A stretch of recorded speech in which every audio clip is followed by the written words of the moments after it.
ለቤተሰቦቻችን የተሻለ ወደፊትን እየገነባን መስሎን ስንሮጥ በገዛ ቤታችን ውስጥ የምናጣው እውነተኛ ትስስርን ስንቶቻችን እናስተውላለን?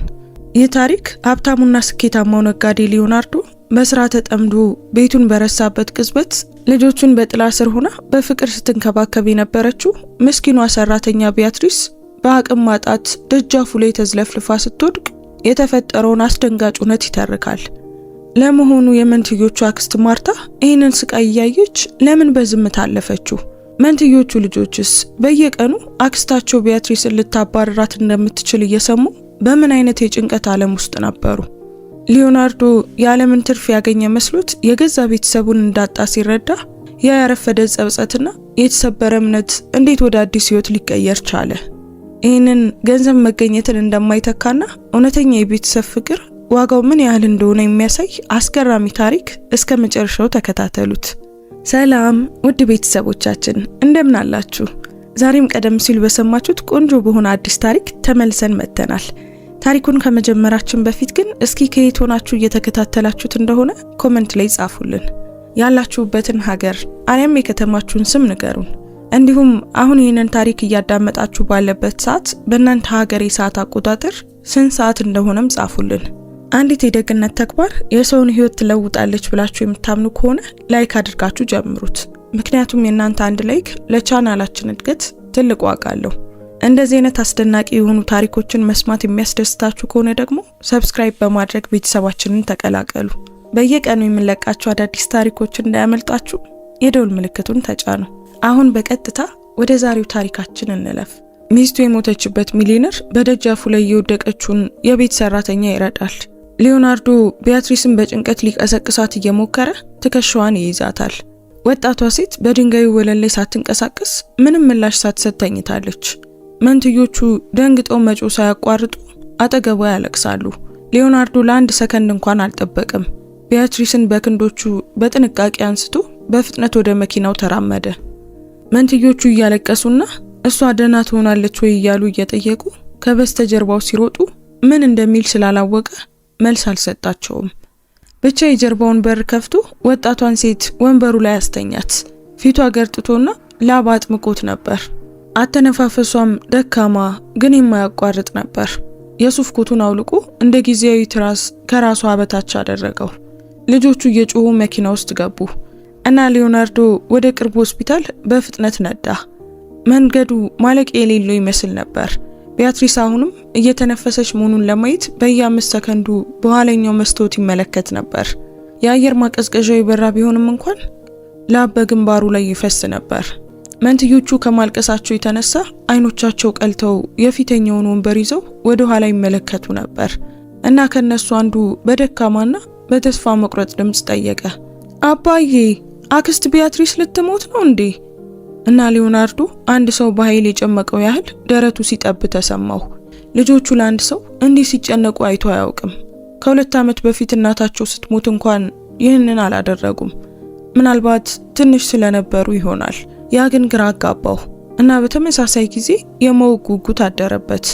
ይህቺ ሴት ማን ናት? በታችኛው ጊዜ ውስጥ ወደ ህይወታቸው በጥልቀት የገባችው ወጣት ሴት። እሱ አዲሷን የቤት ሰራተኛ በደንብ እንኳን አያውቃትም። እሷ የተቀጠረችው ከ3 ሳምንታት በፊት በቤቱ አስተዳዳሪ ነበር።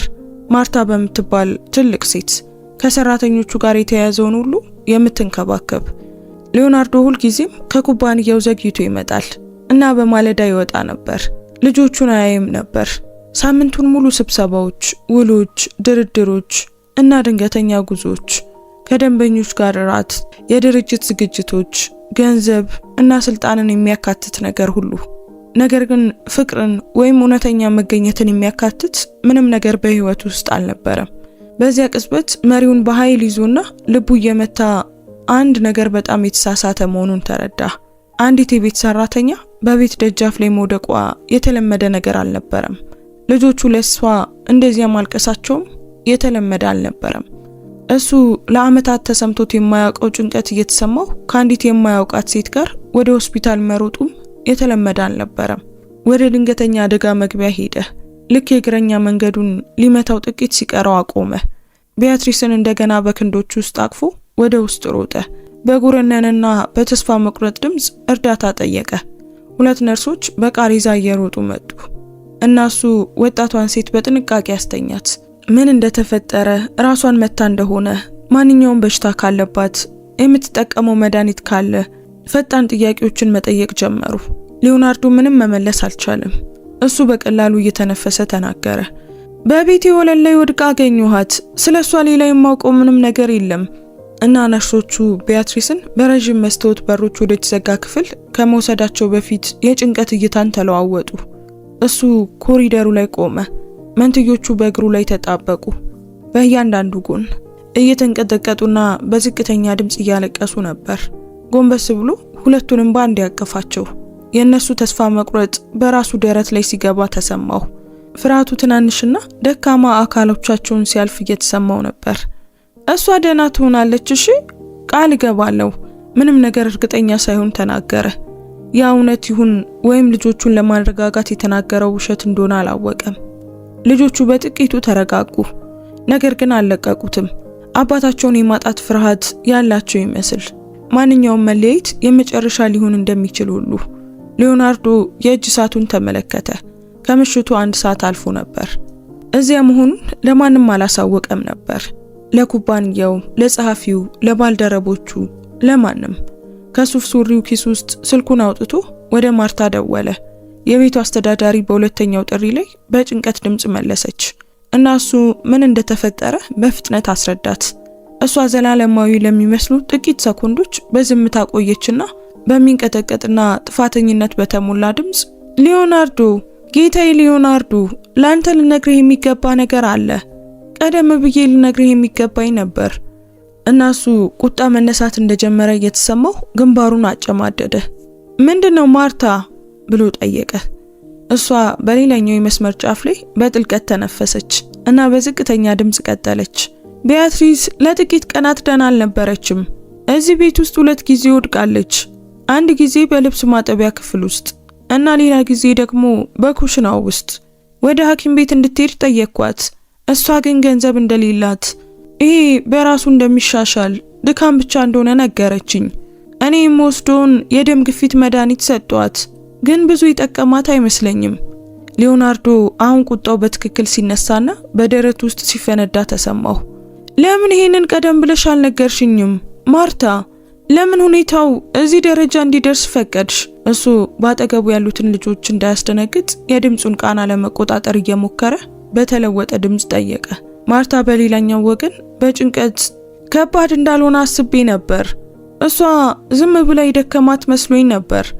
እሷ ትሰራለች፣ ልጆቹን ቀኑን ሙሉ ትንከባከባለች፣ ከምትነቃበት ጊዜ ጀምሮ እስከሚተኙበት ሰዓት ድረስ። ቤቱንም ታጸዳለች፣ ለሁሉም ሰው ምግብ ትሰራለች፣ ልብስ ታጥባለች። መቼም ስለምንም ነገር አታማርርም፣ ይቅርታም አትጠይቅም። እና ስትወድቅ ዝም ብሎ ድካም መስሎኝ ነበር፣ ግን አሁን ተሳስቼ እንደነበር አይቻለሁ። እና በዚያ ጊዜ ነበር ሊዮናርዶ የችግሩን ስፋት የተረዳው።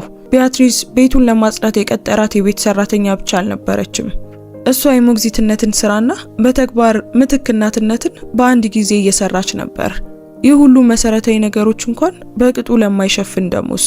በዚያ ቅጽበት በገዛ ድምጹ ስላልተማመነ ምንም ሳይናገር ስልኩን ዘጋው። ስልኩን ኪሱ ውስጥ አድርጎ በሱ ላይ የተጣበቁትን ልጆች እናንተ ቀኑን ሙሉ ካክስት ቢያትሪስ ጋር የምታሳልፉት ሲል ጠየቃቸው። ድምጹን ለማረጋጋት ሞከረ እና ሁለቱም ራሳቸውን ነቀነቁ። አዎ እሷ ሁል ጊዜ ከኛ ጋር ትጫወታለች አባዬ። ትልቁ ልጅ በሸሚዙ እጅጌ አፍንጫውን እየጠረገ ተናገረ። እሷ የቸኮሌት ኬክ ትሰራለች፣ እኛን መሳልም ታስተምረናለች። ከመተኛታችን በፊት ደግሞ አባዬ ታሪክ ትነግረናለች። ቤቱን ስታጸዳም ዘፈን ትዘፍናለች። ከኛ ጋር በፕላስቲን ትጫወታለች፣ እንቆቅልሽም ትጠይቀናለች። እኛ ሱፐር ሂሮዎች የሆንበትን ድራማም ትሰራለች። ኩሽና ውስጥ እንድንረዳትና ብስኩት እንድንሰራም ትፈቅድልናለች። ቢራቢሮዎችን እንድናይ ወደ አትክልት ስፍራውም ትወስደናለች። አትክልት እንዴት እንደሚተከል ታሳየናለች። በየቀኑ ለኛ አዳዲስ ጨዋታዎችን ትፈጥራለች። ሌላኛው መናገሩን ሳያቋርጥ ጨረሰ። ያንን ሁሉ በውስጡ አስቀምጡት አንድ ሰው እስኪጠይቀው ድረስ እየጠበቀ ያለ ይመስል ነበር። ከዚያም ተጨማሪ ነገሮችን መናገር ጀመረ። ጫማችንን እንዴት ማሰር እንዳለብን ታስተምረናለች እና ጥርሳችንን በደንብ ክብ እየሰራን እንድንቦርሽ፣ ከተጫወትን በኋላ አሻንጉሊቶችን በትክክል እንድናስቀምጥ እና ምግብ እንዳናባክን ትነግረናለች። እሷ ሌሎች ልጆች የሚበሉት የሌላቸው አሉ እና ማመስገን አለብን ትላለች። ከመብላታችን በፊት ከኛ ጋር ትጸልያለች። እስክናንቀላፋ ድረስ አጠገባችን ትቆያለች። እማዬ ትዘፍንልን የነበረውን ያንን ትንሿን ኮከብ ዘፈን ትዘፍንልናለች እና ሕፃኑ ይሄንን ሲናገር ሊዮናርዶ እንባው ሲመጣ ተሰማው። ምክንያቱም ባለቤቱ ያንን ዘፈን ትዘፍን እንደነበር ሁሉ ረስቶት ነበር። ብዙ ነገሮችን ረስቷል። ትዝታዎቹ ከስቃዩ ጋር አብረው እንዲጠፉ ፈቅዶ ነበር። ሊዮናርዶ የጥፋተኝነት ስሜት በደረቱ ላይ እንደ ስለታም ቢላዋ ሲያልፍ ተሰማው። እሱ ስለዚያ ምንም አያውቅም ነበር። ልጆቹ ቀናቸውን እንዴት እንደሚያሳልፉ ቅንጣት ታህል ሐሳብ አልነበረውም። እንደሚጫወቱ፣ እንደሚስቁ፣ አዳዲስ ነገሮችን እንደሚማሩ፣ ለነሱ በትክክል ትኩረት የሚሰጥ ሰው እንዳላቸው አያውቅም ነበር። እሱ ብቻ ይሰራ ነበር። ማታ ዘግይቶ ወደ ቤት ይመጣል። ልጆቹ አስቀድመው ክፍሎቻቸው ውስጥ መብራት ጠፍቶ ተኝተው ያያል። ሳይቀሰቅሳቸው የእያንዳንዳቸውን ግንባር ይስማል እና እሱም ሊተኛ ይሄዳል። ፀሐይ ከመውጣቷ በፊት ይነሳል። እነሱ ገና ተኝተው እያለ ከቤት ይወጣል። በሚቀጥለው ቀንም እንደገና የሳምንቱን ቀናት በሙሉ፣ የዓመቱን ወራት በሙሉ ባለቤቱ ከሞተችበት ጊዜ ጀምሮ እንዲህ ነበር። ስቃዩን ለመርሳት፣ ባዶነቱን ላለመስማት ወደ ስራ ውስጥ ሙሉ በሙሉ ገብቶ ነበር። ነገር ግን በሂደት ውስጥ ያንን ስቃይ የሚሰማቸውን ትኩረት፣ ፍቅርንና መገኘትን የሚፈልጉትን 2 ትናንሽ ልጆች እንዳሉት ረስቶ ነበር።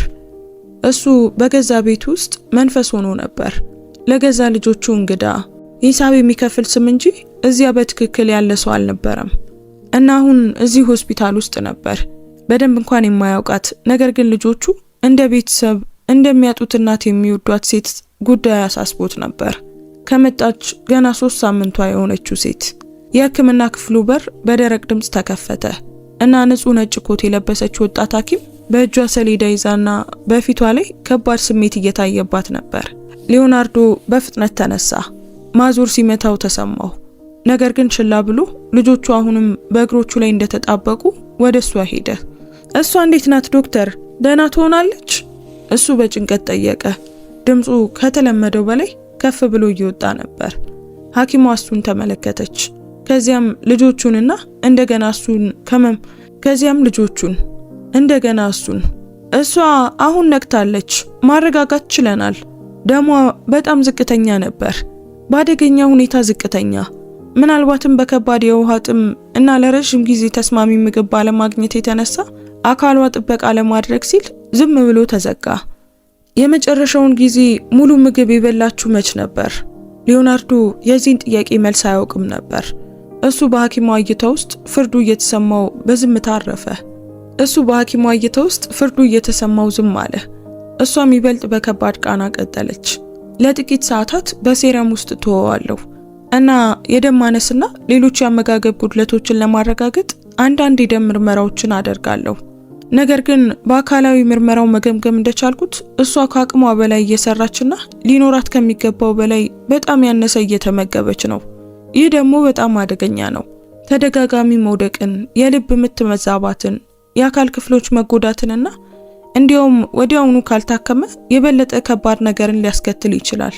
እሷ የሕክምና ክትትል ያስፈልጋታል፣ እረፍት ያስፈልጋታል እና በአግባቡ መብላት አለባት። በዚህ ፍጥነት ከቀጠለች ከባድ ችግሮች ሊገጥሟት ይችላሉ። እሱ በደካማ ድምፅ አመሰገነ እና ቢያትሪስን ለማየት ጠየቀ። ሐኪሟም ፈቀደች። ነገር ግን ክፍሉ ትንሽ ስለሆነና አካባቢው ጸጥ እንዲል ማድረግ ስላለባቸው ልጆቹ ከውጭ እንዲጠብቁ ተጠየቅን። ነገር ግን ክፍሉ ትንሽ ስለሆነና አካባቢው ጸጥ እንዲል ልጆቹ ከውጭ እንዲጠብቁ ተደረገ። ሊዮናርዶ መንትዮቹ እዚያ መጠበቅ እንዳለባቸው እርሱ በቅርብ እንደሚመለስ አስረዳው። ሁሉንም ነገር ለአክስት ቢያትሪስ እንደሚጠይቅና በኋላ እንደሚነግራቸው ቃል ገባ። ልጆቹ ሳይወዱ በግድ ተስማሙ። ግድግዳውን ተደግፈው ወለሉ ላይ ተቀመጡ። እርስ በርስ እጃቸውን አያያዙ። እሱ ቀስ ብሎ ወደ ክፍሉ ገባ እና ወጣቷ ሴት በጠባቡ የሆስፒታል ቃሪዛ ላይ ተኝታ በግራ እጇ ላይ ሴረም ተደርጎላት ፊቷ አሁንም ገርጥቶ ነገር ግን ከቀድሞ የበለጠ ትንሽ ቀለም ኖሮት አይኖቿ ተከፍተው እና ደክመው የአይን ሽፋኖቿን መሸከም በጣም ትልቅ ጥረት ይመስል አያት።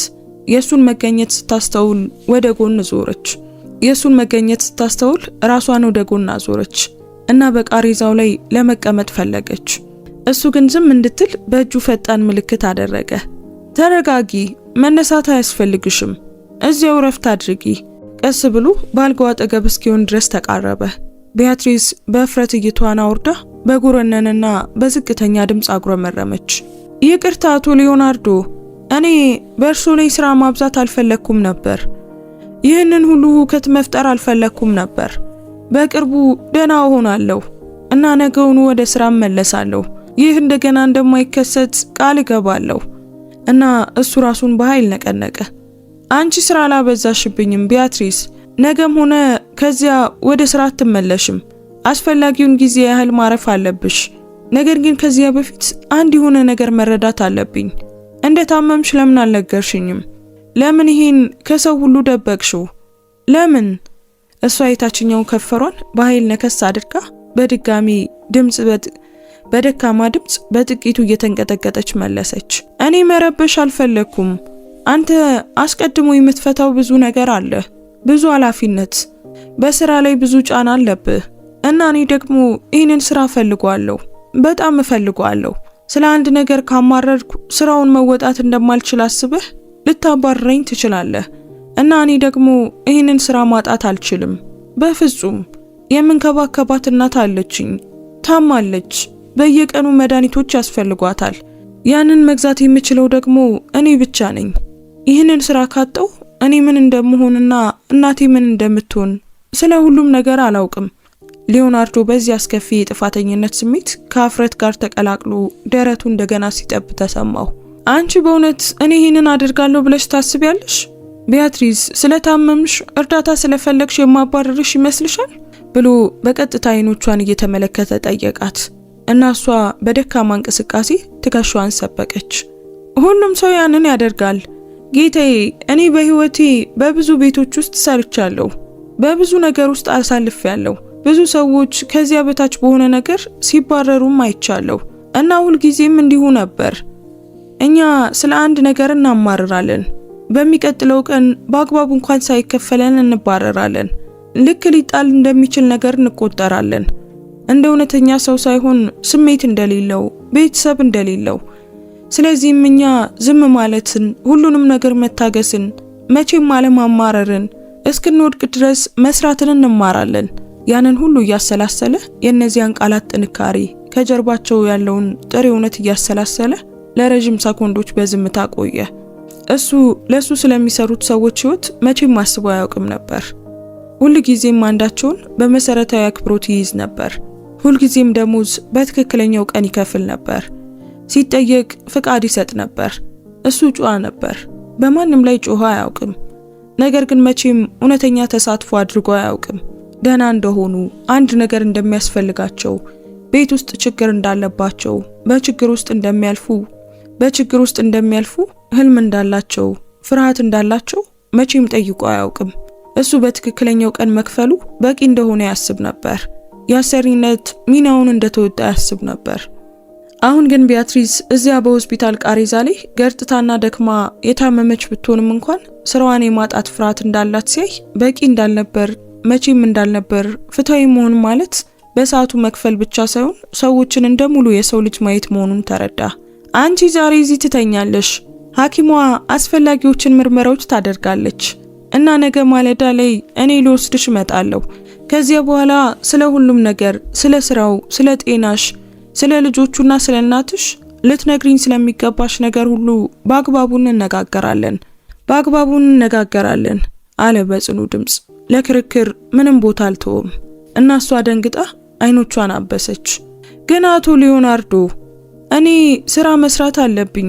ቤቱ በሙሉ አሁን ተዝረክርኮ ሊሆን ይችላል። የሚታጠብ ብዙ ልብስም አለ፣ የሚሰራ ምግብ አለ። ልጆቹ እኔን ይፈልጉኛል፣ ከሌላ ሰው ጋር መሆን አይወዱም። እሱ እጁን በጽናት በማንሳት አቋረጣት። ልጆቹ ነገ ቀኑን ሙሉ ከኔ ጋር ይሆናሉ። እኔ በራሴ እንከባከባቸዋለሁ፣ ቁርስ እሰራላቸዋለሁ፣ ከነርሱ ጋር እጫወታለሁ። ከጤናሽ በላይ ምንም አስፈላጊ ነገር የለም። አሁን እዚህ ቆይ፣ እረፊ፣ ሴረሙን በሙሉ ውሰጂ እና ሐኪሟ የምታዛቸውን ምርመራዎች አድርጊ። ገብቶሻል? ቢያትሪስ ከእንግዲህ አልተከራከረችም። ጥቅም እንደሌለው አወቀች። ብቻ ራሷን ቀስ ብላ ነቀነቀችና ትልቅ ጭነት ከትከሻዋ ላይ እንደተነሳ ያህል በመጨረሻም ሁሉንም ነገር ብቻዋን መሸከም ማቆም እንደምትችል ያህል በእፎይታ አይኖቿን ጨፈነች። ሊዮናርዶ ከክፍሉ ወጣ እና መንትዮቹ ልክ እንደተዋቸው በቀዝቃዛው ኮሪደር ወለል ላይ እንደ ሁለት የደነገጡ ግልገሎች ተቃቅፎ ተቀምጠው አገኛቸው። እሱ በፊታቸው ጎንበስ ብሎ አካሉን በተረከዞቹ ላይ ያመጣጠነ በቻለው መጠን በለስላሳ ድምጽ ተናገረ። አክስት ቢያትሪስ ደህና ናት ልጆች፣ በጣም ደክሟታል እና ዛሬ እዚህ ሆስፒታል ውስጥ ማረፍ አለባት። ሐኪሞቹ በደንብ ይንከባከቧታል፣ መድኃኒት ይሰጧታል፣ ጥሩ ምግብም ይሰጧታል። ነገ እኔ ልወስዳት እመጣለሁ፣ ከዚያም ወደ ቤት እንወስዳታለን እና በሚገባት ፍቅር ሁሉ እንከባከባታለን። እሺ ልጆች። ልጆቹ ከቤት ከወጡ ጀምሮ ለመጀመሪያ ጊዜ ፈገግ አሉ እና ወደ አባታቸው ክንዶች ተወረወሩ። በእፎይታ አለቀሱ። በትናንሽ አካላቸው ውስጥ የተከማቸውን ያንን ውጥረት ሁሉ መልቀቅ ስለቻሉ አለቀሱ እና ትናንሽ አካሎቻቸው በደረቱ ላይ ሲንቀጠቀጥ እየተሰማው ሁለቱንም በኃይል አቀፋቸው።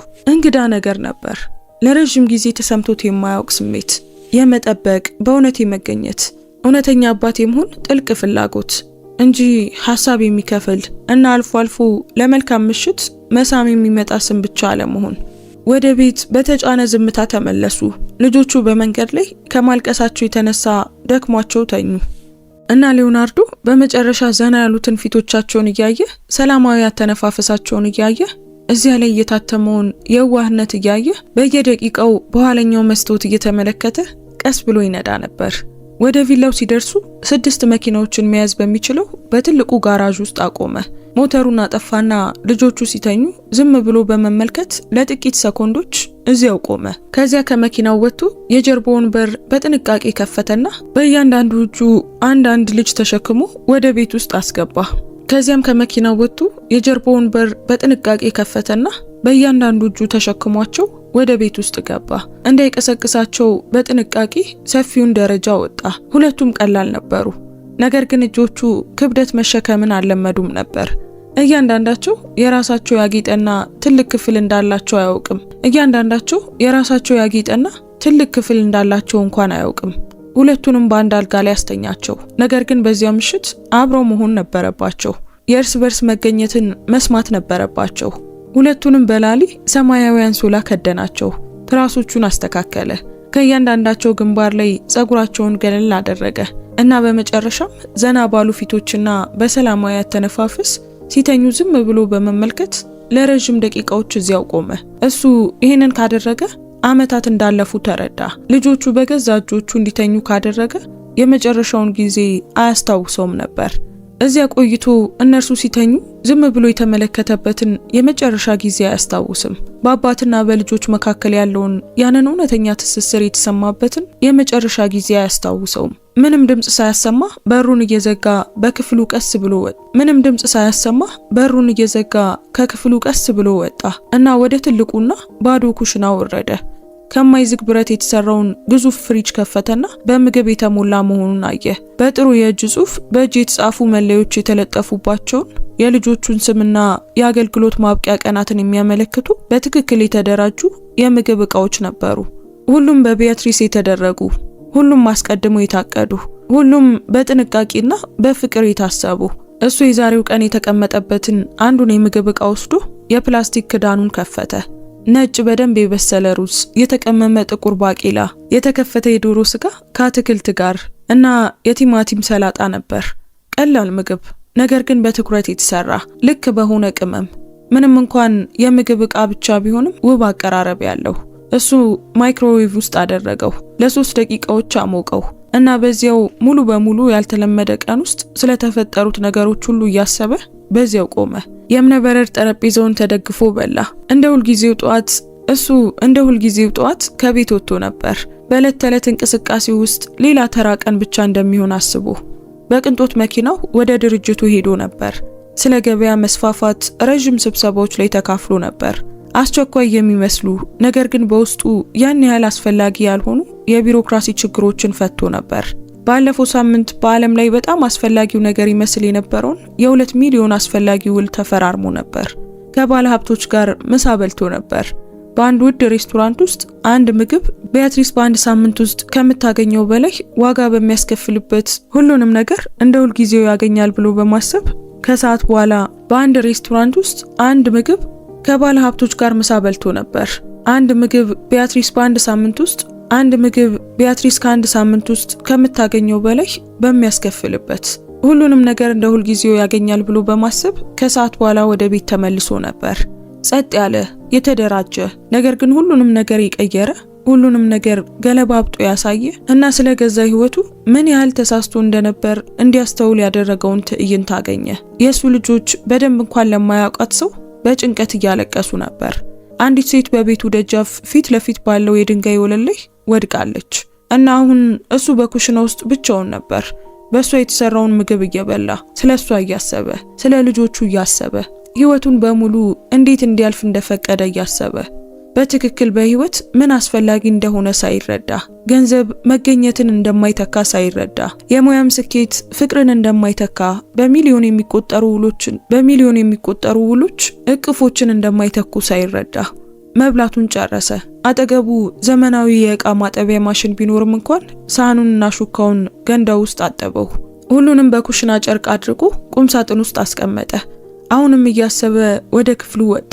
ለአንድ ሰው ብቻ በጣም ትልቅ በሚመስለው ኪንግ ሳይዝ አልጋ ላይ ተኛ እና ሐኪሟ በዚያ ከባድነት የተናገረችውን እያሰበ ነጩን ጣሪያ ይመለከት ነበር። ቢያትሪስ በጣም ብዙ እየሰራችና በጣም ያነሰ እየተመገበች ነበር። የአካሉ አቅም መጨረሻ ላይ ደርሶ ነበር።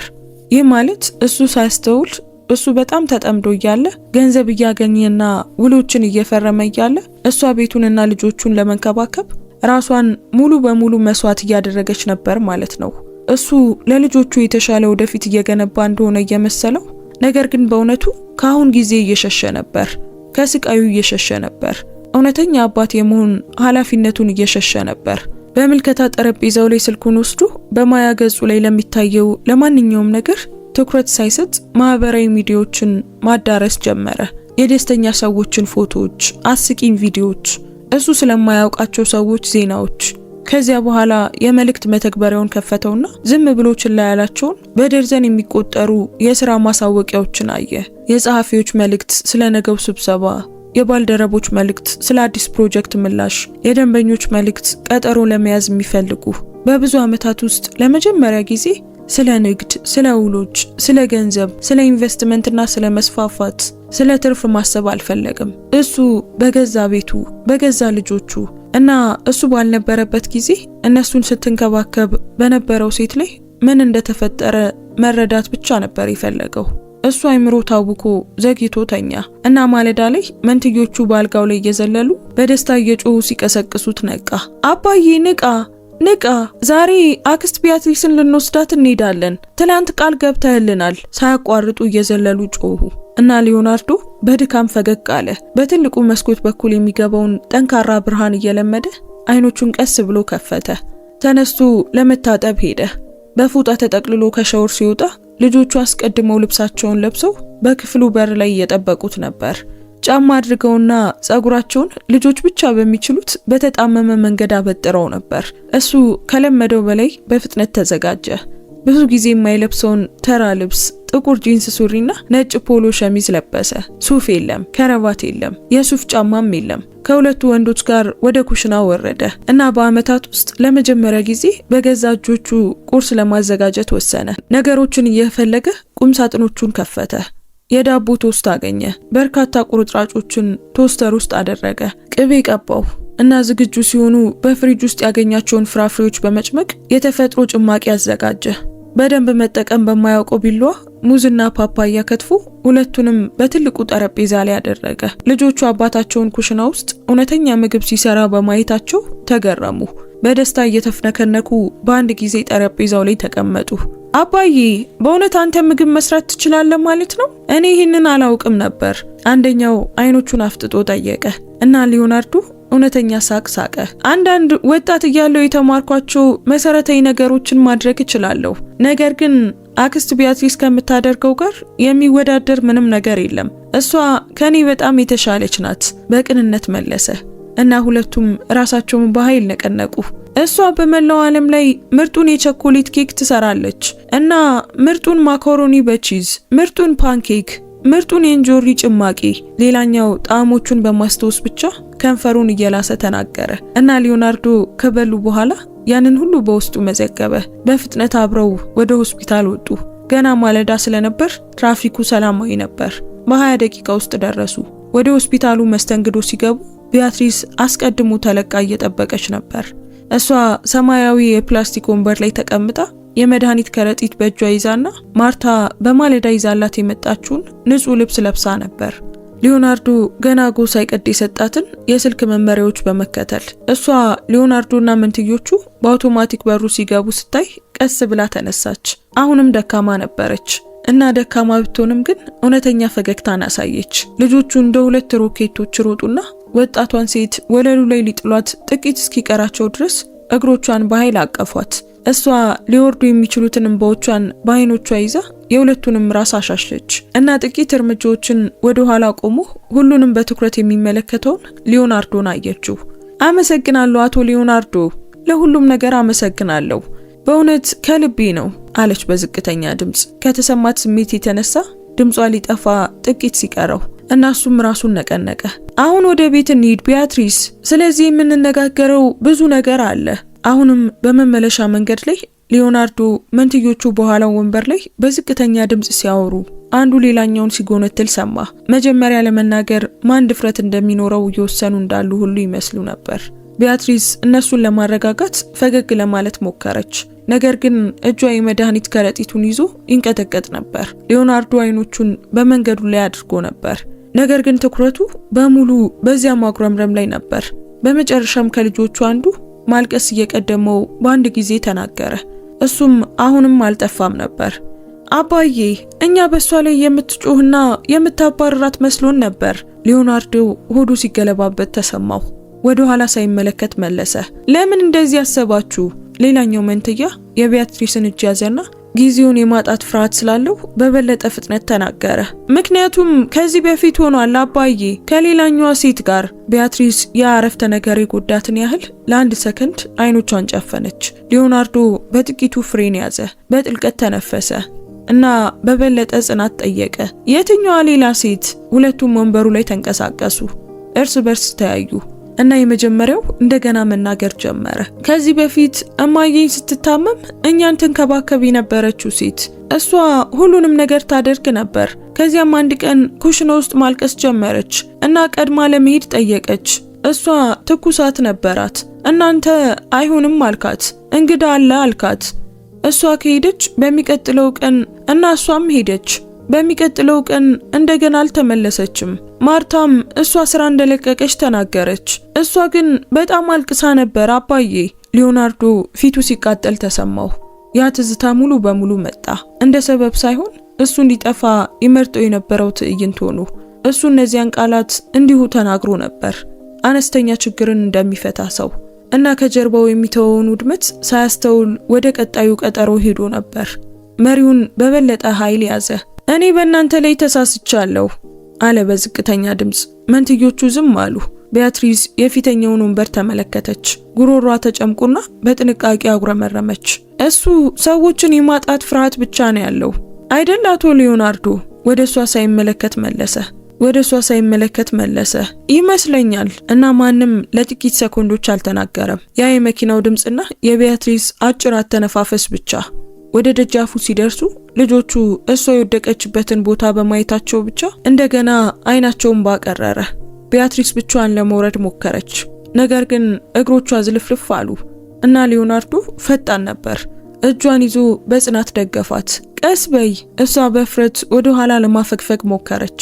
ራሴ እችላለሁ። እሱ አልተሸነፈም። እንደገና እንድትወድቂ አልፈልግም እና ቢያትሪስን በጥንቃቄ ወደ ሳሎን ወሰዳት። መንትዮቹ ከሁሉም ወገን በእሷ ላይ ተጣበቁ። ትናንሽ የጥበቃ ሰራተኞች የሆኑ ይመስሉ ነበር።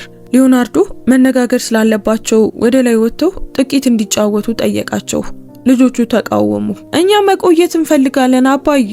እሱ ወደ እነሱ ከፍታ ዝቅ በማለት ጎንበስ ብሎ በቁም ነገር ተናገረ። እናንተ በአቅራቢያ ትሆናላችሁ። አሁን ግን እሷ ደህና እስክትሆን ከእሷ ጋር መነጋገር አለብኝ። እሺ ልጆች፣ ይህ ደግሞ እንክብካቤ ነው፣ እመኑኝ። ሁለቱም ምራቃቸውን ዋጡና ወደ ላይ ወጡ። ነገር ግን ሁሉንም ነገር መስማት የሚፈልጉ ይመስል የክፍሉን በር ክፍት ትተውት ነበር። ቢያትሪስ ጠንካራ ለመምሰል እየሞከረች እጆቿን ጭኗ ላይ አጣብቃ ሶፋው ላይ ተቀመጠች። ሊዮናርዶም ፊት ለፊት ተቀመጠ። አላንዛዛም። ቢያትሪስ፣ በዚህ ሁሉ ውስጥ እንደገና እንድታልፊ አልፈልግም። ስለዚህም ያለ ፍርሃት እውነቱን ማወቅ አለብኝ። ሙሉውን እውነት ንገሪኝ። እዚህ ውስጥ ምን ታደርጊያለሽ? ዝም ብለሽ የምትታገሺውስ ምንድን ነው? እና እንደምትባረሪ ስለምታስቢ የምትደብቂው ነገር ምንድን ነው? ቢያትሪስ በጥልቀት ተነፈሰች። ወደ ታች ተመለከተችና በዝቅተኛ ድምጽ መለሰች። እኔ የምደበቀው በክፋት አይደለም። የምደበቀው እንዲሁ ስለተማርኩ ነው። እኔ እዚህ ለመስራት ነው የመጣሁት እና ማጽድቼ እሄዳለሁ ብዬ በማሰብ ብቻ ነበር። ነገር ግን ልጆቹ በጣም ብቸኞች ነበሩ። ከማንም ጋር በአግባቡ አያወሩም ነበር። መብላት አልፈለጉም፣ መታጠብም አልፈለጉም። ክፍላቸው ውስጥ ያለቅሱ ነበር። እኔ ማንም ስለማይንከባከባቸው መንከባከብ ጀመርኩ። ሊዮናርዶ ሀፍረት እንደገና ሲወጋው ተሰማው። እና ይህንን ቀኑን ሙሉ ብቻሽን ስታደርጊ ነበር? እሷም ራሷን ነቀነቀች። ማርታ በምትችለው ትረዳለች። እሷ ግን ትልቅ ሴት ናት እና ወጥ ቤት ውስጥ ደግሞ ብዙ ነገር አለ። እኔ እየተወጣሁት ነበር፣ ነገር ግን በጣም መድከም ጀመርኩ። በአግባቡ አልተኛም ነበር። ቤት ስደርስ አሁንም እናቴን እንከባከባለሁ እና ስተኛ አስቀድሞ ስለ አውቶቡሱ ሰዓት እጨነቃለሁ። ሳልበላ ወጣ ነበር። በኋላ እዚህ በላለሁ ብዬ አስብ ነበር። ነገር ግን ልጆቹ አንድ ነገር ይጠይቃሉ። ለነሱ ሰራና ስለ ራሴ ረሳለሁ። ሳየው አስቀድሞ ዘግይቷል። ሊዮናርዶ በቀስታ ጠየቀ። እዚህ ምን ያህል ነው የምታገኙ? ቢያትሪስ ዝም አለች። መናገር አልፈለገችም ነበር። እሱ ማወቅ አለብኝ፣ ንገሪኝ። እሷ የገዛ ድክመቷን እንደሚናገር ሰው መለሰች። ያ ለሷ ብዙ ነገር የሆነ ያ አንድ ደሞዝ ጥቂት፣ ነገር ግን ሁሉም ማለት ይቻላል ለመድኃኒትና ለሂሳብ ይሄዳል እና ለአውቶቡስ። ሊዮናርዶ የሷ ህይወት በማንኛውም ሰዓት ሊበጠስ የሚችል የተወጠረ ገመድ መሆኑን እየተረዳ በአይምሮ እያሰላ ለጥቂት ሰኮንዶች ዝም አለ። እና እናትሽ የሷ ችግር ምንድን ነው? እሷ የደም ግፊትና የልብ ችግር ነው ያለባት። አንዳንዴ አየር ያጥራታል፣ አንዳንዴ መነሳት እንኳን አትችልም። ሲመች ወደ ክሊኒክ ወስዳታለሁ እና ይዘገያል እና እኔ አንድ ቀን ቤት ስደርስ እሷ የባሰች ሆና እንዳላገኛት እፈራለሁ። ሊዮናርዶ ጀርባውን ወንበሩ ላይ አስደገፈና በግልጽ ተናገረ። እንግዲያውስ ይህንን በአግባቡ እንፈተዋለን። መጀመሪያ ከእንግዲህ በዚህ ፍጥነት አትሰሪም። ከእንግዲህ ሁሉንም ነገር ብቻሽን አታደርጊውም። ሁለተኛ የሕክምና ክትትል ይኖርሻል። ሶስተኛ የእናትሽ ሕክምናና መድኃኒት ይረጋገጣል እና አራተኛ እርዳታ መጠየቅ መባረሪያ ምክንያት እንደሆነ ማሰብሽን እንድታቆሚ ፈልጋለሁ። ቢያትሪስ አይኖቿን አጠበበች። ጌታዬ፣ እኔ ይህንን ሁሉ መቀበል አልችልም። ሊዮናርዶ ድምጹን ከፍ ሳያደርግ ነገር ግን በጽናት መለሰ። ትችያለሽ፣ ምክንያቱም እኔ ችላ ያልኩትን ኃላፊነት እየወሰንኩ ነው። እኔ ልጆቼን ደህና መሆኗን እንኳን ላልጠየቅኳት ሰው ትቻቸው ነበር። ፍትሃዊ አልነበርኩም። ቢያትሪስ በተሰማት ስሜት ራሷን ነቀነቀች። እኔ ምንም በመጠበቅ አላደረኩትም፣ እሱ መለሰ። አውቃለሁ፣ እናም ለዚያ ነው በቁም ነገር የምትናገረው። በዚያ ቅጽበት መንትዮቹ በትኩረት አይኖቻቸው ቀስ ብለው ደረጃው ላይ ታዩ። ሊዮናርዶ እንዲመለሱ አላዘዘም፣ ዝም ብሎ ጠራቸው። ወደዚህ ኑ ልጆች። ሁለቱም ወረዱና ሶፋው አጠገብ ባለው ምንጣፍ ላይ እርስ በርስ ተያይዘው ተቀመጡ። ሊዮናርዶ እነሱን ተመልክቶ በቀላል መንገድ ተናገረ። እኔ አክስት ቢያትሪስን እንከባከባለሁ እና እሷም ራሷን ትንከባከባለች። ነገር ግን እናንተ እዚያ መኪና ውስጥ ምን ልትሉኝ እንደፈለጋችሁ ልትነግሩኝ ይገባል። የተናገራችሁት እውነት ምን ነበር? መንትዮቹ ተያዩ። የመጀመሪያው ደፈረ። አበባ። እሷ ያዙራት ስለነበር ብቻ አይደለም የወደቀችው። ቢያትሪስ ወዲያውኑ ደረቀች። ይህንን አትናገሩ ልጆች፣ መናገር አለብን። ሊዮናርዶ እጁን አነሳ። ተረጋጉ። ማንም አይጣላም፣ እኔ ብቻ እየሰማው ነው። ሁለተኛው መንትያ አየር ስቦ በፍጥነት ተናገረ። እሷ ከቆየች ጀምሮ ይዞራት ነበር። ወለሉ ላይ ተቀምጣ ውሃ ጠየቀች። ማርታ ጥቂት እንድታርፍ ነገረቻት።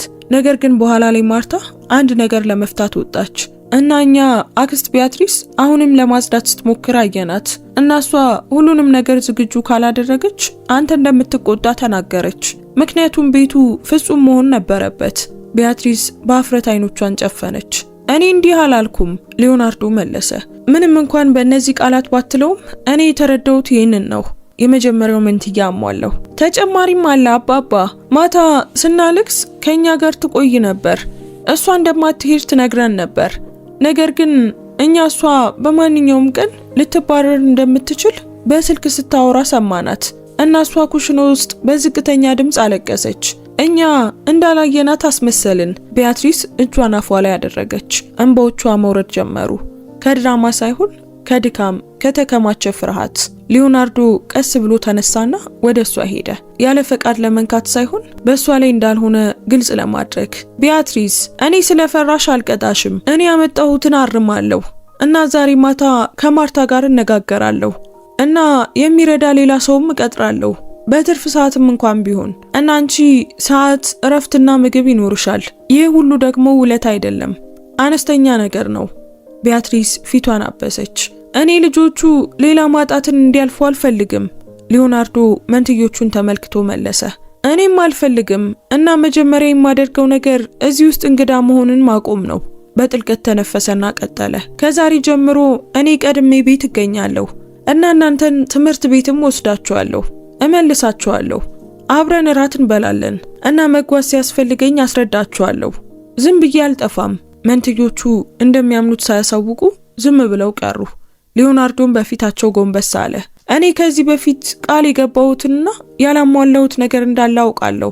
አሁን ግን ምን እንደተፈጠረ አያችሁ። ነገሮች ወደ ተሳሳተ ነጥብ እየደረሱ እንደሆነ አሳያችሁኝ።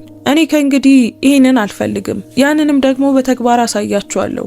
ልጆቹ ቀስ ብለው ቀረቡና በአንድ ጊዜ አባታቸውን አቀፉት። አሁንም በስጋት በእውነት እዚያ መሆኑን እንደሚፈትሹ ያህል ነበር።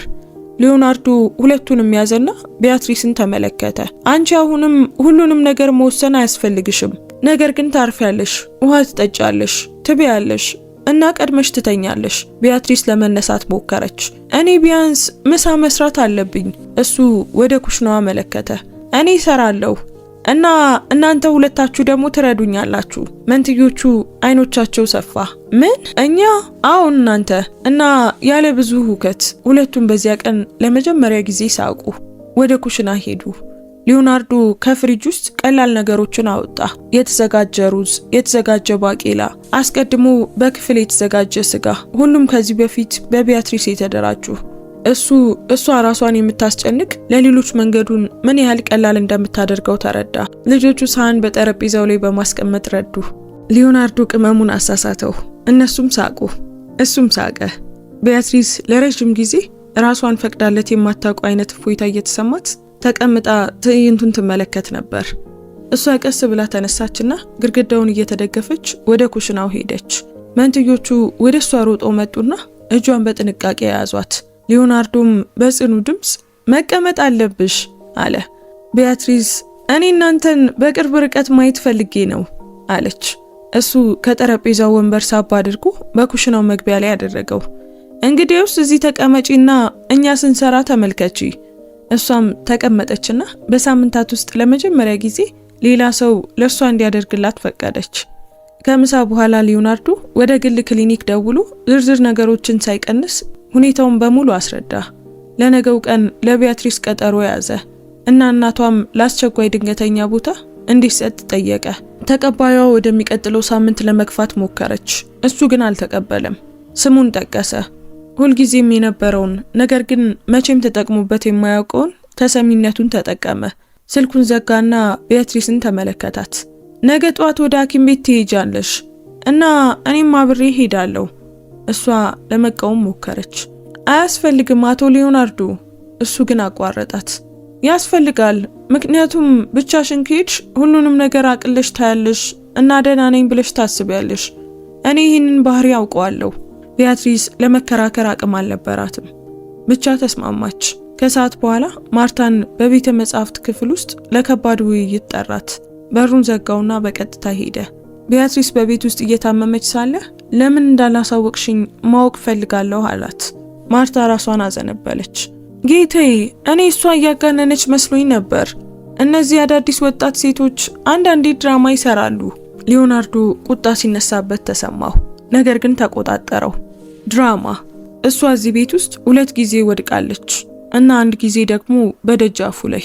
አቅሟ መጨረሻ ላይ ናት ማርታ። እና አንቺ ይህንን እያወቅሽ ምንም አላደረግሽም። ማርታ ራሷን ለማጽደቅ ሞከረች። እኔ መድኃኒት ሰጥቻታለሁ፣ እንድታርፍም ነግሬያታለሁ። ሊዮናርዶ ለመጀመሪያ ጊዜ ድምፁን ከፍ አደረገ። እና ከዚህ ሁሉ በኋላም በተመሳሳይ መንገድ ስትሰራ አይተሽ ተውሻት። አንቺ ኢሰባዊውን ነገር እንደተለመደ ነገር አደረግሽው። ምክንያቱም አመቺ ስለነበር፣ ምክንያቱም ቤቱ ይሰራ ስለነበር፣ ልጆቹም ዝም ብለው ስለነበር። አንቺ መጨነቅ አልፈለግሽም ነበር አይደል? ማርታ በአፍረት ዝም አለች። ሊዮናርዶ ቀጠለ። እኔም ተሳስቼ ያውቃለሁ፣ አሁን ግን እያስተካከልኩት ነው። እና አንቺ አሁን በአግባቡ ትረጃለሽ ወይስ ትወጫለሽ? እኔ ስራዎቹን እንድትጋራ ሌላ ሰው ቀጥራለሁ እና አንቺ ያንን ሰው ሳታማርሪ ታስተምሪያለሽ። እንደገና ቢያትሪስ ጀርባ ላይ ክብደት ሳትጥይ።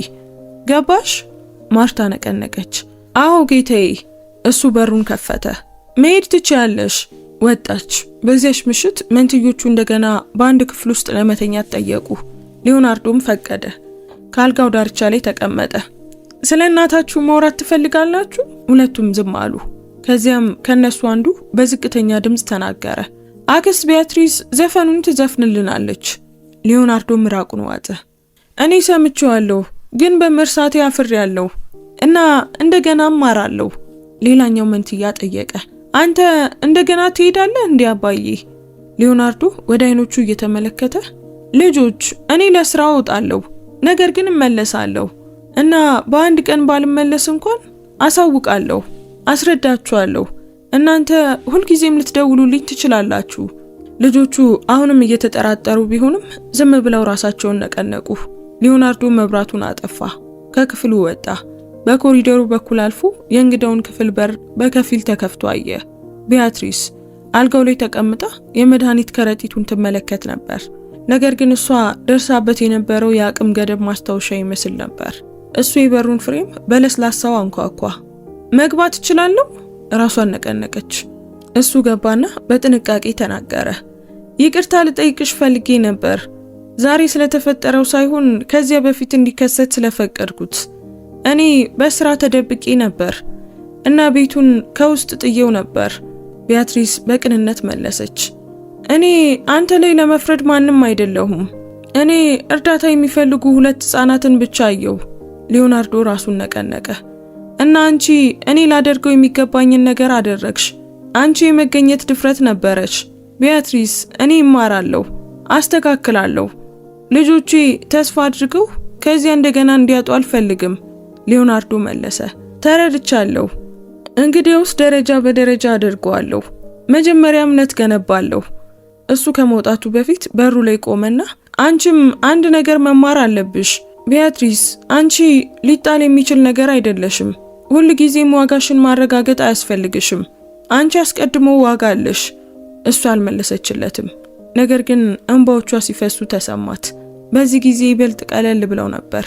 በሚቀጥለው ቀን በማለዳ ነቃ። ልጆቹን ቁርስ ሊበሉ ወሰዳቸው። የሚያውቀውንና የሚያምነውን የግል አሽከርካሪ ጠራ እና ቢያትሪስ በክሊኒኩ ምርመራ እንድታደርግ ወሰዳት። እሷ በሩ ላይ ተቃወመች። በአውቶቡስ ብቻዬን መሄድ እችላለሁ አለች። ሊዮናርዶ ራሱን ነቀነቀ። ትችያለሽ፣ ግን አትሄጂም። በክሊኒክ ውስጥ ሐኪሟ ዝርዝር ጥያቄዎችን ጠየቀች። ቢያትሪስ መልሶቹን ቀለል ለማድረግ ሞከረች። ሊዮናርዶ ከጎን ሆኖ አረመ። ሐኪሟ እሱን ተመለከተች። ከዚያም እሷን ይበልጥ ከባድ የሆነ ነገር ባለመኖሩ እድለኛ ነሽ። አካልሽ እርዳታ እየጠየቀ ያለው ለወራት ነው። የደም ማነስሽ ከባድ ነው። ደም ግፊትሽም የተረጋጋ አይደለም። ክትትል፣ የተስተካከለ አመጋገብና እውነተኛ እረፍት ያስፈልግሻል። ቢያትሪስ ሁሉንም በዝምታ ሰማች። ሐኪሟ ማዘዣ ጻፈች። ተጨማሪ ምርመራዎችን መከረች እና ከ2 ሳምንት በኋላ እንድትመለስ ቀጠረቻት። ሊዮናርዶ ሁሉንም ወሰደ። መድኃኒቶቹን በክሊኒኩ ፋርማሲ ውስጥ ወዲያውኑ ገዛ። ያለምንም ወሬ፣ ያለምንም መዘግየት ሁሉንም ከፈለ እና ምስጋና መስማት አልፈለገም። ይህ ውለታ አይደለም፣ ኃላፊነት ነው። ከዚያም ለእናቷ ቤት ውስጥ የሕክምና ጉብኝትን አደራጀ። በግል ሐኪም፣ በትራንስፖርትና በሁሉም ነገር እንደ ምጽዋት ሳይሆን የአንድን ሰው ጥረት እሷ እስክትወድቅ ድረስ በመጠቀሙ እንደ ማካካሻ። ቢያትሪስ በእፍረት ትቃወም ነበር። ሊዮናርዶ በትዕግስት ይደግም ነበር። ይህ ምጽዋት አይደለም፣ ማካካሻ ነው። እናም ተቀበዩ። በቀናት ውስጥ መንትዮቹ እየተለወጡ ሄዱ። በማንኛውም ድንጋጤ ማልቀስ አቆሙ። ቢያትሪስ ትሄዳለች ወይ ብለው በየሰዓቱ መጠየቅ አቆሙ። በቀን ውስጥ አባታቸውን ብዙ ጊዜ መጥራት ጀመሩ። ስዕል ማሳየት፣ ከመተኛታቸው በፊት ክፍል ውስጥ ጥቂት እንዲቆይላቸው መጠየቅ ጀመሩ እና ሊዮናርዶ እሺ ይላል። የእነሱ መሆን በሚገባው ሰዓት ላይ ስብሰባዎችን መሰረዝ ጀመረ። ከዚህ በፊት እሱ ብቻ ሊያደርጋቸው የሚችሉ የሚመስሉ ተግባራትን ማስተላለፍና ለሌሎች መስጠት ጀመረ። ቤቱ እሱ የማይሰማቸው ድምጾች እንዳሉት ማስተዋል ጀመረ። ነፃ ሳቆች፣ የሚሮጡ ትናንሽ እርምጃዎች፣ ኩሽና ውስጥ የደመቀ ውይይት፣ የወደቀ አሻንጉሊት ድምጽ፣ በዝቅተኛ ድምጽ የሚጫወት ዘፈን እና ይህ ከማንኛውም የድርጅት ስብሰባ በላይ ዋጋ እንዳለው ተረዳ። ቢያትሪስ በአግባቡ መብላት ጀመረች። በቀን 3 ጊዜ በሰዓት፣ በሌሊት አጋማሽ በጭንቀት ሳትነቃ በአግባቡ መተኛት ጀመረች። እሷ ሳትዞር መቆም ጀመረች እና የፊቷ ቀለም ቀስ በቀስ ተመለሰ። አይኖቿ የሰመጡ መሆናቸው ቀነሰ። ሳቋ ይበልጥ ቀላል ሆነ እና አንድ ቀን በአንድ ተራ ከሰዓት በኋላ ደካማ ፀሐይ በኩሽና መስኮት በኩል ሲገባ መንትዮቹ የቀለም እርሳሶችን በትነው በሳሎን ወለል ላይ ተቀመጡና የአራቱንም ትልቅ ስዕል ሳሉ። ሊዮናርዶ በሱፍ ልብስ፣ ሁለቱ እጅ ለእጅ ተያይዘው፣ ቢያትሪስ ባጠገብ እና የብረት ደጃፉ ከበስተጀርባ። ወለሉ ላይ የተጣመሙ አበቦችና ጥግ ላይ ቢጫ ፀሐይ ሳሉና ከበታቹ በሚንቀጠቀጥ ጽሑፍ ቤተሰብ ብለው ጻፉበት። ቢያትሪስ እርሳሶቹን ልትሰበስብ ስትሄድ ስዕሉን አየችው። ትንፋሻታ በጥንቃቄ ለማረም ሞከረች። ልጆች፣ እኔ ቤተሰብ አይደለሁም፣ እዚህ ነው የምሰራው። ሊዮናርዶ እያለፈ ሳለ ሰማ። ቆም አለ። ስዕሉን ለጥቂት ሰኮንዶች ተመለከተና ድምጹን ከፍ ሳያደርግ ተናገረ። ማንም ማንንም እየተካ አይደለም ቢያትሪስ፣ ነገር ግን እነሱ የሚሰማቸውን እየተናገሩ ነው እና እኔ ስሜታቸውን አከብራለሁ። ምክንያቱም ስሜት ውሸት አይደለም፣ እኛ የምንቆጣጠረው እውነት ነው። ቢያትሪስ እጆቿን ፊቷ ላይ አድርጋ በዝቅተኛ ድምፅ አለቀሰች።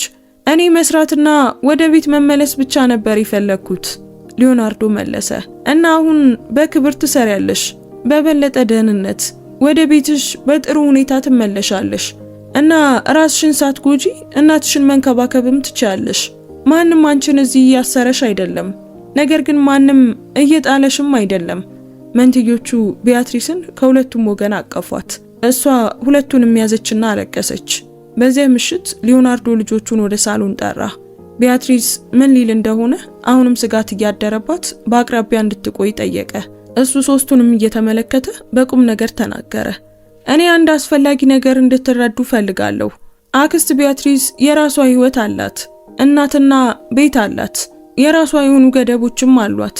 እሷ የማጣት ፍርሃት ስላለን የምናስራት አይደለችም። ስለዚህ አንድ ቀን በማንኛውም ምክንያት በቤቷ መቆየት ካስፈለጋት እናንተ ለዘላለም እንደምትጠፋ አታስቡም።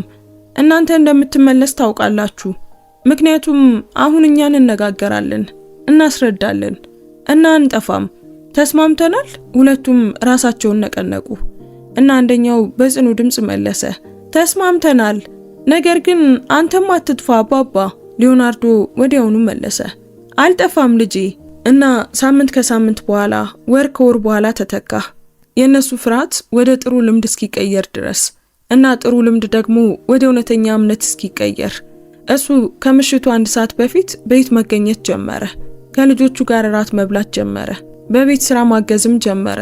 ጓደኞቻቸውን ማወቅ፣ የትኛው ተወዳጅ አሻንጉሊት፣ የትኛው ቀለም ምርጫ፣ እያንዳንዱ ያለው ፍርሃት፣ እያንዳንዱ የያዘውን ህልም ማወቅ ጀመረ እና በበለጠ ባወቀ ቁጥር ምን ያህል አጥቶ እንደነበር ይበልጥ ተረዳው እና ይበልጥ ሲረዳ ከእንግዲህ ላለማጣት በበለጠ ራሱን ሰጠ። ቢያትሪስ መስራቷን ቀጠለች። ነገር ግን አሁን ሊዮናርዶ በቀጠራት በሌላኛው ወጣት እርዳታ ጄሲካ በምትባለው ወጣት የከበዷትን ስራዎች ለመጋራት በሳምንት 3 ጊዜ ትመጣለች። አሁን የምሳ ሰዓት የሚከበርላት፣ እሁድ ዋስትና ያለው እረፍት ያላት፣ በትክክል ለምታደርገው ነገር የተስተካከለ ደሞዝ ያላት፣ አንድ ነገር ደና ካልሆነ የምትናገርበት ቦታ ያላት እና ቀስ በቀስ እሷ ያወጥመድ ሳይሆን እውነተኛ ለውጥ መሆኑን ተረድታለች። እሷ የተሻለ መተኛት፣ በበለጠ መሳቅ፣ ሊዮናርዶ ቤት በመጣ ቁጥር ከድንጋጤ ያለመዝለል ጀመረች።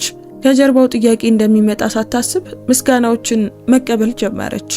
ቦታ እየወረረች እንደሆነ ሳይሰማት ከልጆቹ ጋር ጠረጴዛ ላይ መቀመጥ ጀመረች።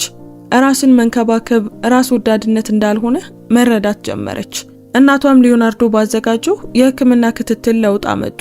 ልክ የሆኑትን መድኃኒቶች ግፊቱን እንዲረጋጋ አደረጉት። ልቧ ያን ያህል መዛባቱንም አቆመ እና ቢያትሪስ እናቷ እየተንከባከቧት መሆኑን እያወቀች በሰላም መተኛት ጀመረች። ከወራት በኋላ በአንድ ከሰዓት በኋላ ሰማዩ ብርቱካናማ ሆኖ እያለ ቢያትሪስ ወድቃበት በነበረው በዚያ ደጃፍ ቦታ ላይ ቆማ ነበር። አሁን ግን በሌላ አቋም፣ ጀርባዋ ቀጥ ብሎ በተሻለ እየተነፈሰች ሳትንቀጠቀጥ ያለ ፍርሃት። መንትዮቹ ባጠገቧ ሆነው የመያያዝ ጨዋታን እየተጫወቱና በከፍተኛ ድምጽ እየሳቁ ነበር። ሊዮናርዶ መኪናውን ተደግፎ በትንሽ ፈገግታ ትዕይንቱን ይመለከት ነበር። እሱ ቀስ ብሎ ተቃረበ። በሩን በኃይል ተመለከተ። ባጠገቧ ቆመ። አንቺ ያንን ቀን ታስታውሻለሽ ብሎ ጠየቀ። ቢያትሪስ መለሰች። እኔ ሁሉንም ነገር አስታውሳለሁ አቶ ሊዮናርዶ፣ ፍርሃቱን፣ ድካሙን፣ አፍረቱን እና ልጆቹ ሲያለቅሱ አንተ እኔን ወደ ሆስፒታል ስትወስደኝም አስታውሳለሁ። በሚቀጥለው ቀን የምባረር መስሎኝ ነበር። ሊዮናርዶ ራሱን ነቀነቀ እና እኔ በሰዓቱ ስለከፈልኩ ብቻ ሁሉንም ነገር በትክክል እያደረግኩ መስሎኝ ነበር። እኛ ሁላችንም አብረን ተሳስተናል፣ ነገር ግን አብረን አስተካክለናል። በጥልቀት ተነፈሰ። ቢያትሪስ፣ እኔ ላንቺ የቁም ነገር ሐሳብ ማቅረብ ፈልጋለሁ። እዚህ መቀጠል ከፈለግሽ እንድትቀጥይ ፈልጋለሁ፣ ነገር ግን በህጋዊ ውል፣ በህግ የተረጋገጡ መብቶችሽ ሁሉ ተጠብቀው፣ የተወሰነና የሚከበር ሰዓት ኖሮት፣ እርዳታ በፈለግሽ ጊዜ ሁሉ ዋስትና ኖሮት፣ በቃላት ብቻ ሳይሆን በእውነተኛ አክብሮት እና ካልፈለግሽ ወደ ሌላ ቦታ መሄድ፣ ሌላ ነገር መፈለግ ይሻላል ብለሽ ካሰብሽ እኔ ያንን ያለምንም ችግር እረዳለሁ። የድጋፍ ደብዳቤውን እሰጥሻለሁ፣ በሚያስፈልገው ሌላ ነገር አግዛለሁ እና በተመሳሳይ መንገድ አመሰግናለሁ። ምክንያቱም እኔ ማከናወን ባልቻልኩበት ጊዜ አንቺ ግን ልጆቼን አድነሻል። አንቺ እነሱን መልሰሽ አምጥተሻል። ቢያትሪስ የብረት ደጃፉን ተመለከተች። ሳይጨነቁ በከፍተኛ ድምጽ እየሳቁ የሚሮጡትን ልጆች ተመለከተች። በዚህ ጊዜ ባልወረዱት እንባዎች በተሞሉ አይኖች ሊዮናርዶን ተመለከተች። ምክንያቱም አሁን እሷ ለመያዝ አቅም ነበራት እና ወደዚያ ቤት ከመጣች ጀምሮ ለመጀመሪያ ጊዜ በጽኑ ድምጽ መለሰች። እኔ ቆያለሁ አቶ ሊዮናርዶ፣ ነገር ግን አንተ አንድ ነገር ቃል ከገባ ብቻ ነው። ከእንግዲህ ልጆችን አንተ ሳታስተውል እርዳታ እንዲጠይቁ መቼም እንደማተውና በሰዓቱ መክፈል በቂ እንደሆነ ከእንግዲህ እንደማታስብ ቃል ግባልን። ምክንያቱም እንደዛ አይደለም፣ መቼም አልነበረም፣ መቼም አይሆንም። መገኘት ከገንዘብ በላይ ዋጋ አለው፣ ሁልጊዜም። ሊዮናርዶ በእውነተኛ አክብሮት በቀጥታ ወደ አይኖቿ እየተመለከተ ያለ ማንገራገር መለሰ። ቃል እገባለሁ ቢያትሪስ፣ እስከ መጨረሻው ፈጽሟለሁ። ምክንያቱም ያ ቀን እዚያ ደጃፍ ላይ አንቺ ወለሉ ላይ ወድቀሽና ልጆቹ በጭንቀት ሲያለቅሱ ማየት ያለብኝን እውነት አሳይቶኛል። ዓለምን ያገኘው መስሎኝ በነበረበት ጊዜ በትክክል ዋጋ ያለውን ሁሉ እያጣው እንደነበር አሳይቶኛል። በገዛ ቤቴ ውስጥ እንግዳ እንደነበርኩና ልጆቼ ያለኔ እያደጉ እንደነበር አሳይቶኛል። እና ይህ ከእንግዲህ መቼም አይከሰትም። እጁን ዘረጋ፣ እንዳሰሪ ሳይሆን የሌላውን ዋጋ በእውነት እንደሚያውቅ ሰው። ቢያትሪስ የራሱን እጅ በጽናት ጨበጠች። የተለመደ የሥራ ስምምነት ሳይሆን የጋራ አክብሮት፣ የሰብአዊነትና የእውቅና ቃል ኪዳንን በማሰር ነበር። መንትዮቹ መሮጣቸውን አቁመው ወደ ሁለቱ እየተናፈሱ ሮጠው መጡ። በአንድ ጊዜ የቢያትሪስና የጁሊያንን እግሮች አቀፉ እና ከነሱ አንዱ በደስታ በከፍተኛ ድምጽ ጮኸ። እኛ ዛሬ እንደገና አብረን እራት እንበላለን አይደል አባዬ? ሊዮናርዶ በእውነት ፈገግ አለ። ጎንበስ ብሎ ሁለቱንም አጥብቆ አቀፋቸው። የተጫወቱበት የህፃን የላብ ጠረን እየተሰማው የትንሽ አካላቸው ሙቀት በደረቱ ላይ እየተሰማው አቀፋቸው። አዎ እንበላለን እና ከዛሬ ጀምሮ በየቀኑ ምክንያቱም አሁን በትክክል ምን ዋጋ እንዳለው አውቃለሁ። ከእንግዲህ መቼም አልረሳውም። እናንተ እኔ ያለኝ በጣም አስፈላጊ ነገር ናችሁ እና ስራ ከእናንተ ሌላ ምንም ቀን እንዲሰርቅብኝ አልፈልግም። ውድ ቤተሰቦቻችን የዛሬው ታሪካችን በዚሁ ተጠናቋል።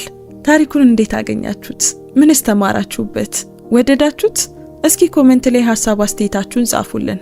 እዚህ ድረስ ከመጣችሁና ከጨረሳችሁትም ጨርሻለሁ እያላችሁ ንገሩን። በህይወት ውስጥ ለመማርና ራስን ለመለወጥ ጥቃቅን አጋጣሚዎች ምን ያህል አቅም እንዳላቸው የሚያሳየውን የዛሬውን ታሪክ ላይክና ሼር በማድረግ ለብዙ ሰዎች እንዲደርስ አድርጉት። ውድ ቤተሰቦቻችን እንደዚህ አይነት ድንቅ የሆኑ ታሪኮችን መስማት የሚያስደስታችሁ ከሆነ ሰብስክራይብ በማድረግ ቤተሰባችንን ተቀላቀሉ። በየቀኑ የምንለቃቸው አዳዲስ ታሪኮች እንዳያመልጧችሁ የደወል ምልክቱን ተጫኑ። እናመሰግናለን። እንወዳችኋለን። ቸር ቆዩን።